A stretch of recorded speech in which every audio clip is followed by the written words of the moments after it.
Tender में हम लोगों को पार्टिसिपेट मिले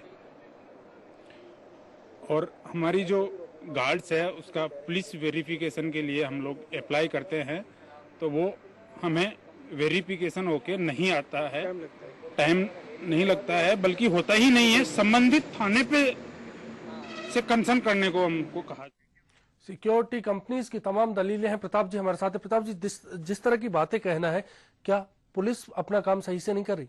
राजकुमार जी, सबसे बड़ी बात है राजकुमार जी, पिछले दिनों जयपुर की सबसे बड़ी बात करें, तमाम तरह के एटीएम टूटने की, एटीएम लूटने की, बैंकों के लूटने की सारी खबरें लगातार एक के बाद एक आई हैं और इन सब में देखा गया है कि प्राइवेट सिक्योरिटी एजेंसीज के गार्ड थे।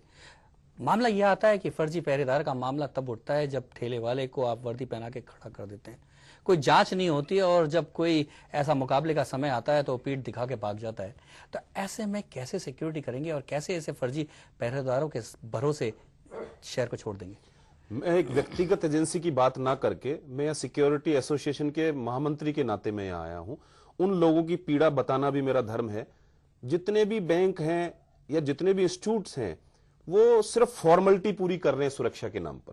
जी, फॉर्मेलिटी कैसे कर रहे हैं? आधे नाम मैं इसलिए नहीं लेना चाह रहा हूं कि उनमें दिन का रात का गार्ड ही नहीं होता है। वो 3 गार्डों की जगह 1 गार्ड को काम में ले रहे हैं। सुरक्षा एजेंसी उसके लिए दोषी है तो उससे ज्यादा वो व्यवस्था करने वाला व्यक्ति दोषी है। आप सुरक्षा की बात करते हैं, हम किसी क्लाइंट से मिलते हैं, उनको बताते हैं मिनिमम वेजेज इतना है, इसके बाद पीएफ, उसके लिए फंड जो सुविधाएं हैं, ईएसआई है, उसके बाद सर्विस टैक्स है, उसके बाद हमारे चार्जेस हैं, बोनस है, ये सब मिलाते हैं तो उसे चौथाया भी चार्ज नहीं मिल पाता है।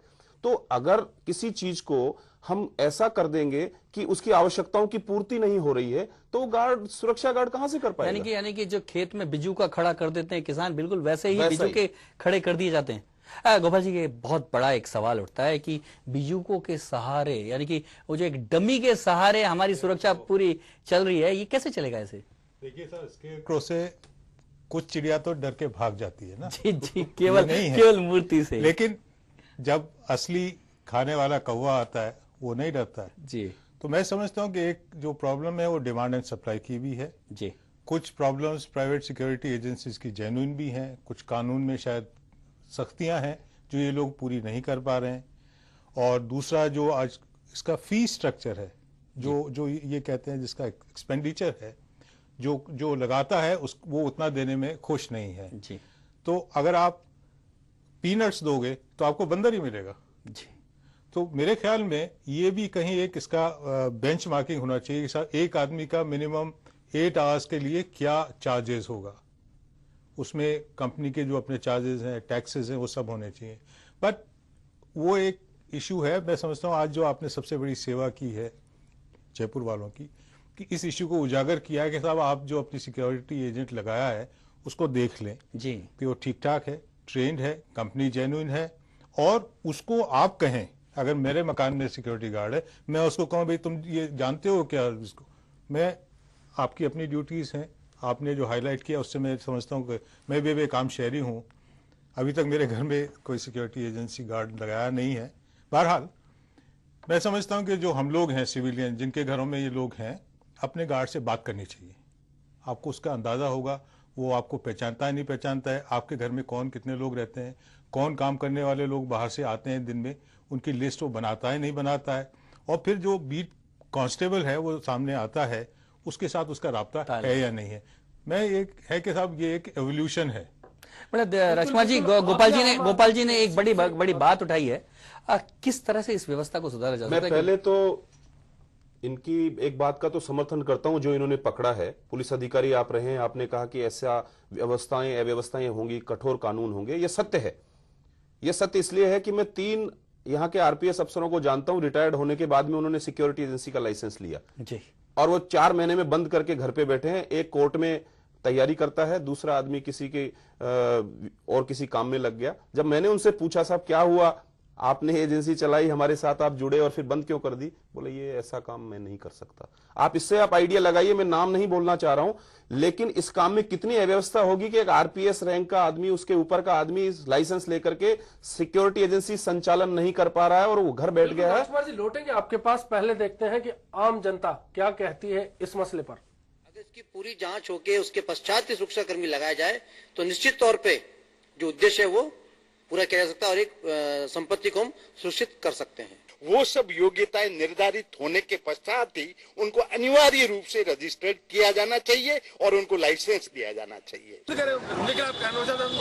दंडात्मक कार्रवाई ताकि आम नागरिक को एक अच्छा मैसेज जाएगा प्रशासन की तरफ। मतलब जो एक उसकी उम्र का भी ध्यान रखा जाए, जैसे 60 साल 55 साल 60 साल 65 साल के जो सुरक्षा गार्ड है, जब उनको सरकार ही नकार देती है, सरकार ही कह देती है कि आप रिटायरमेंट की उम्र हो गई, आपकी 60 साल सरकार ने रिटायरमेंट की उम्र तय कर रखी है, तो उसके बाद तो उससे अगर सुरक्षा करवा रहे हैं तो वो एक अपराध भी है। चर्चा में हमारे साथ गोपाल जी हैं। गोपाल जी, आपसे आखिर में जाते जाते जानना चाहेंगे, क्या सुरक्षा जो कंपनियां हैं, सिक्योरिटी गार्ड्स है, मापदंड पूरे नहीं करते इसलिए पुलिस सख्त है? नहीं, पुलिस को अपना काम करना है। पुलिस सख्त या नरम नहीं होती।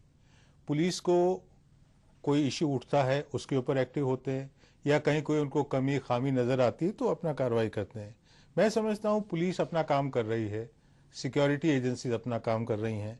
बीच में कहीं राब्ता ज़्यादा बेहतर करने की ज़रूरत होगी। और मैं अभी भी फिर एक बार कहूँगा कि कोऑर्डिनेशन टॉप डाउन भी होता है, बॉटम्स अप भी होता है, दोनों की कोशिश करनी चाहिए। बिल्कुल। राजकुमार जी, आपको क्या लगता है कहाँ कमी है? मैं एक बात बताना चाह रहा हूं, हमारे गोपाल जी की बात का पहले तो मैं विरोध करता हूं। अभी उन्होंने कहा कि बंदर ही मिलेंगे। सुरक्षा कर्मी बंदर नहीं होते हैं। एक कम वेजेज का होता है, एक अधिक वेजेज का, एक अनुभव वाला होता है, एक बिना अनुभव वाला होता है। उनको बंदर नहीं कह सकते, माफ करना। दूसरी चीज, कैन आई इंटरवीन? सॉरी, मेरा ये आइडिया बिल्कुल नहीं था। दूसरी बात, स्केयर क्रो से बात आई। दूसरी बात, जो पुलिस अधिकारी ये कह रहे हैं फर्जी एजेंसियां चल रही हैं, मैं आपका ध्यान आकर्षित करना चाहूंगा। अभी पिछले दिनों यहां वनडे मैच हुआ, इसलिए मैं बहुत बड़ा विषय आपको बता रहा हूं। यहां आईपीएल मैच हुए, वनडे मैच हुए, बहुत महत्वपूर्ण मैच थे। एसएमएस स्टेडियम में वो मैच हुए। आप ताजुब करेंगे, एक ऐसी एजेंसी को, जो लाइसेंस की बात कर रही है प्रशासन और कंट्रोलिंग अथॉरिटी, एक ऐसी एजेंसी को उसका जुम्मा दे दिया गया जो एजेंसी राज्य के बाहर की है और उसके पास लाइसेंस नहीं है। हमें जब ये जानकारी मिली तो हमने उसके फैक्ट्स भेजे। हमने कहा कि इतने बड़े मैच का जुम्मा जब राजस्थान में हमारी जैसी इतनी एजेंसियां हैं लाइसेंस शुदा हैं, फिर बाहर वाले को, जिसके पास लाइसेंस नहीं है उसको क्यों दिया गया? ये बात मीडिया में फैलते, उसका एक बार काम करवाया गया, फिर उसको लाइसेंस निरस्त किया गया। इसमें क्या जाएगा? कुल मिलाकर सवाल ये उठता है कि मुझे जो लगता है कि हम सुरक्षा के मामलों को बहुत ही फौरी तौर पर लेते हैं, हम इसको लेकर कहीं सीरियस ही नहीं है।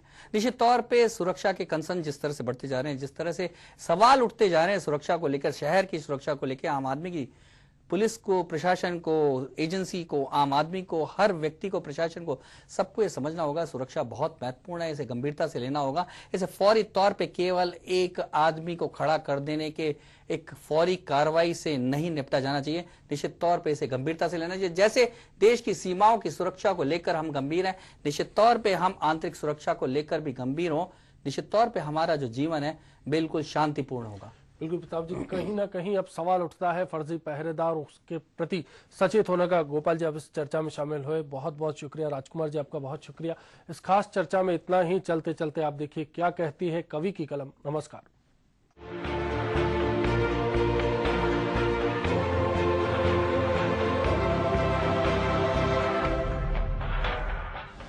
आम आदमी की सुरक्षा अब खतरे में है। जो दम भरते सुरक्षा का खुद कटघरे में है, इसीलिए तो होती है ये सुरक्षा व्यवस्था लाचार, चारों ओर तैनात किए हैं फर्जी पहरेदार।